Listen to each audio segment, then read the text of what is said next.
धादिङको नीलकण्ठ नगरपालिका वडा नम्बर 3 र 12 लाई जोड्ने साङ्कुस तिप्लिङ सडक दामन पाखरिन मार्ग अन्तर्गत पुछार बजारमा पक्की पुल निर्माणको प्रक्रिया शुरू भएको छ। करिब 4.5 करोड रुपियाँ लागतमा निर्माण हुने उक्त पुलका लागि बहुवर्षीय टेन्डर आह्वान गरिएको छ।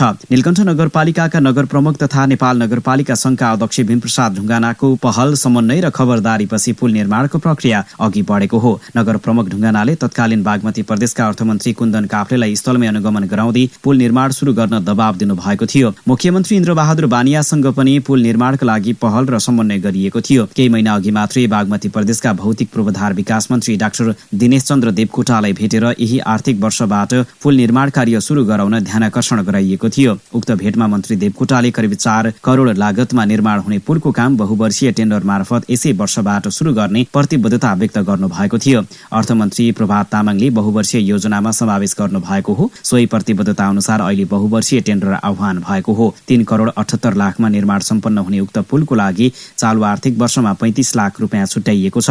लामो समयदेखि पुल नहुँदा नागरिकहरूले शास्ति खेप्नु परेको थियो। उक्त स्थानमा पुल निर्माण भएपछि नीलकण्ठ नगरपालिका सहित उत्तरी धादिङका 5 वटा पालिकाका नागरिकहरू लाभान्वित हुनेछन्।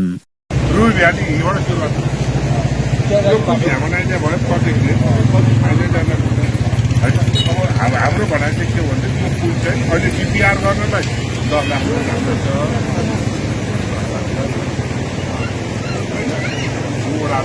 यही वार्ड छ। 10 लाख गरेर त्यो अस्ति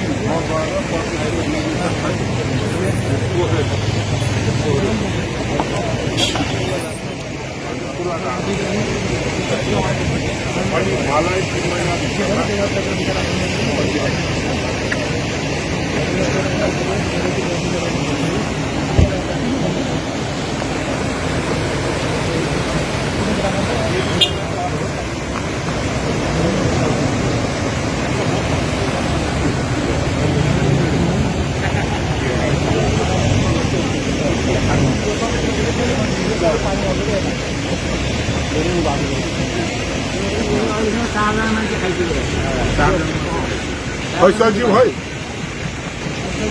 सचिव आउनु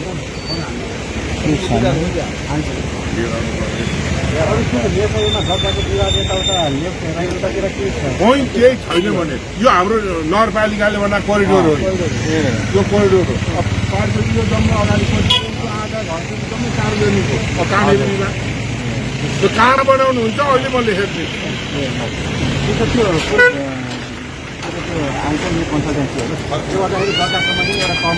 जो जम्मै हुन्छ जम्मै गरेर सचिव आउनु भयो नि तपाईँलाई अगाडि बढाइदिनु न। हुन्छ मैले अगाडि बढाउनु भनेर ल डिपिआर गर्नु होइन। अस्ति तपाईँलाई फोनमा कुरो भएको हो। उसले पोखरेलले फोन गर्नुभएको थियो। हामी के थियौँ